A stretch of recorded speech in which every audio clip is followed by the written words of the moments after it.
El tipo ya está detenido, hermano. Deja que la justicia resuelva eso. No hagas tonterías. Es él.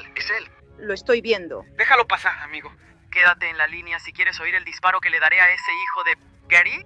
¿Gary? Joe DePlouchy era un niño de 11 años que fue secuestrado por su instructor de karate. Estuvo con él durante 2 semanas hasta que la policía los localizó. Después del rescate, todo parecía y estaba bien, pero el examen forense reveló cosas que el chico no pudo decir. Y, por eso, el papá del chico terminó perdiendo el control frente a las cámaras de la cadena nacional. Terminó tomando una actitud de venganza impensable. Soy Fabio Carvalho. Si eres nuevo, suscríbete al canal. Activa la campanita para recibir notificaciones de nuevos videos. Entonces, vamos con el caso de hoy.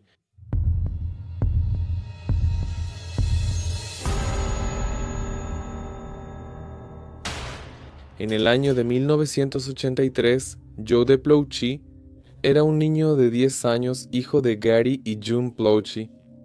La familia vivía en Baton Rouge, Luisiana, y a diferencia de la gran mayoría de los otros niños de su edad, le encantaba practicar deportes. Uno de sus favoritos era el karate. Su padre, Gary, lo inscribió en una escuela de karate donde el instructor era Jeffrey Paul Doucet. No se sabe mucho sobre él. Lo que se sabe es que nació en Port Arthur, Texas, el 3 de febrero de 1959. En algún momento de su vida, Jeffrey se mudó a Baton Rouge y abrió un gimnasio de lucha. Y fue en ese momento cuando entró en la vida de la familia Plouchy. En el año 1983, Jeffrey tenía 24 años cuando conoció a su nuevo alumno, Jody. El instructor vivía en la escuela de karate donde entrenaba a los niños, porque todavía estaba en una situación financiera difícil para alquilar un lugar, una propiedad como residencia y otra como lugar de trabajo. Él no tenía amigos cercanos ni familiares que alguien conociera, pero era querido por todos los alumnos y lograba ganarse la confianza no solo de ellos, sino también de los padres. Las familias confiaban tanto en él que Jeffrey llegaba a llevar a los alumnos a patinar, al cine e incluso a competencias fuera del estado. Aparentemente un maestro especial para todos los alumnos. Jody era un niño muy tímido y para su familia, el maestro estaba siendo la compañía perfecta para el chico.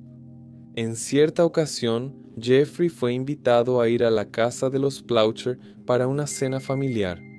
Desafortunadamente, algún tiempo después, cuando Jody estaba a punto de cumplir 11 años, Jeffrey empezó a mostrarle al chico su lado oscuro, el cual nadie podría imaginar jamás. El instructor empezó a abusar del chico durante todo el resto del año 83. Según lo que consta en los informes policiales, los abusos ocurrían casi a diario. Ya fuera por timidez, miedo o por las amenazas que recibió, Jody no le contó a nadie lo que le pasaba cuando él y el instructor se quedaban solos. Jeffrey solía tener también algunas actitudes enfermizas como ataques de celos.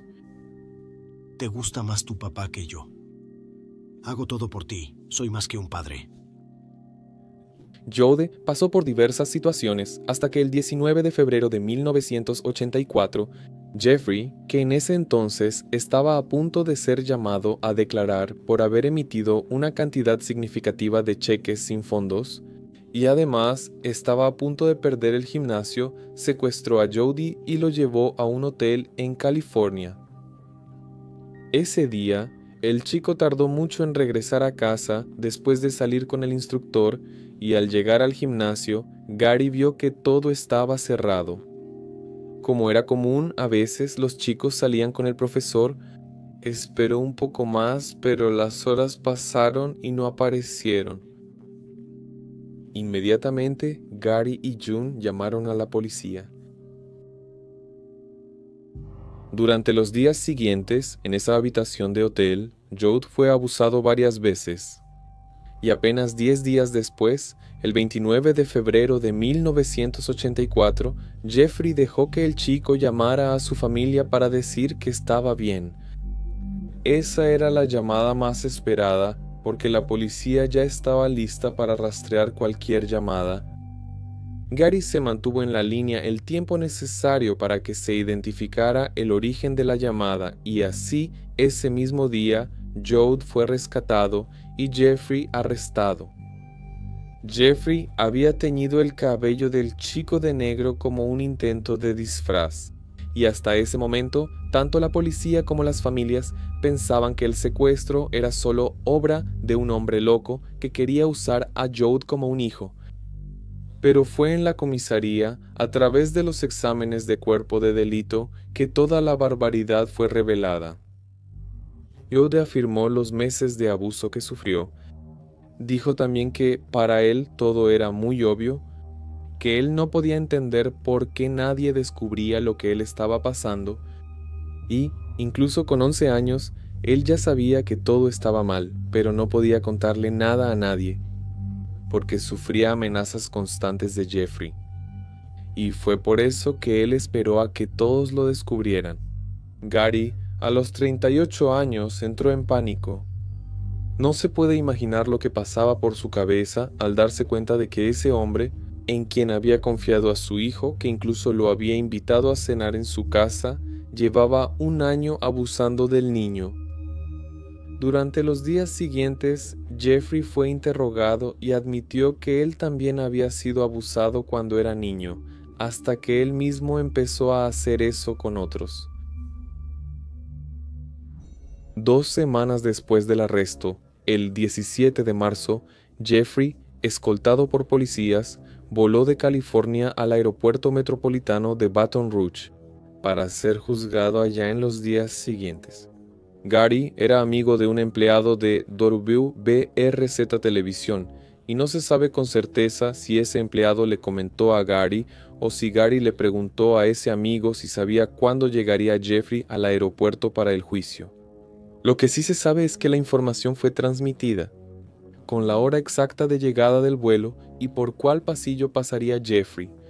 La información era tan precisa que varias cadenas de televisión estaban ahí a esa hora para cubrir el evento.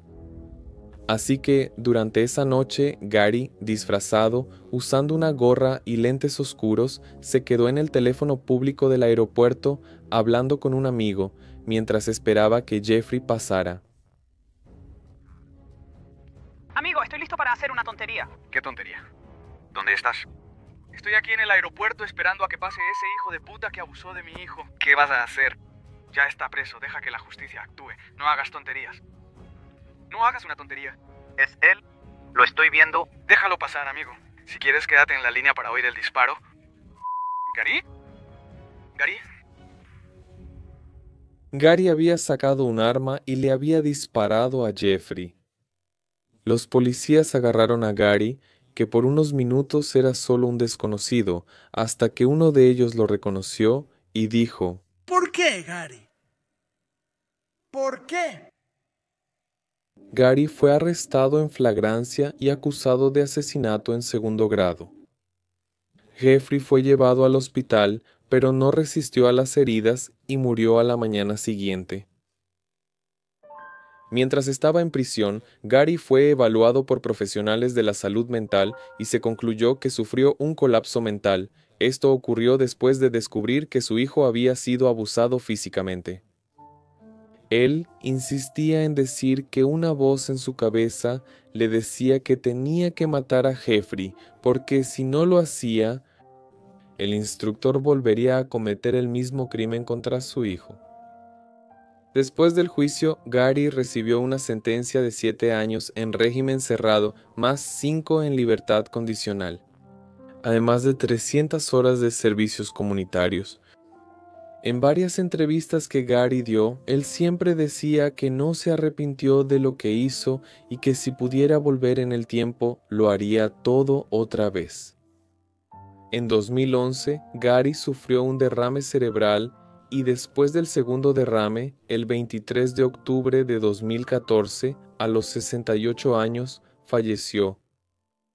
Jode, hoy un adulto, se enojó mucho con su padre en esa época. Dijo que no quería que Jeffrey muriera, que con solo estar en la cárcel era suficiente para él.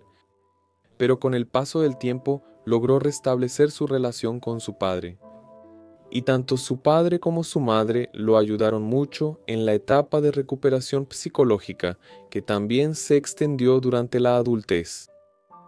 Joe no solía comentar sobre el caso de manera tan abierta hasta que en 2019, a los 45 años, él lanzó un libro llamado ¿Por qué Gary? ¿Por qué? Él hace un relato detallado de los eventos que ocurrieron, da consejos a los padres y los anima a involucrarse más con sus hijos, a ser cautelosos con los adultos, incluyendo a los miembros de la familia o amigos cercanos que prestan una atención diferente al niño. En su libro, él dice, abro comillas, si alguien quiere pasar más tiempo con tu hijo que tú, eso es una señal de alerta. Cierro comillas. Hasta hoy, Joe todavía tiene la camisa que su papá usaba el día en que le quitó la vida a Jeffrey. Él dijo que su papá se hizo conocido por esa actitud que tomó, pero que quiere que la gente sepa que Gary era un buen hombre. Él no era un asesino. Él era un amigo, un excelente padre que se indignó al saber que su hijo había estado en manos de un abusador y solo por eso decidió, de manera equivocada, hacer justicia por su propia mano. Joe no está de acuerdo con la actitud de su padre, pero quiere que la gente entienda que él no era un hombre malo,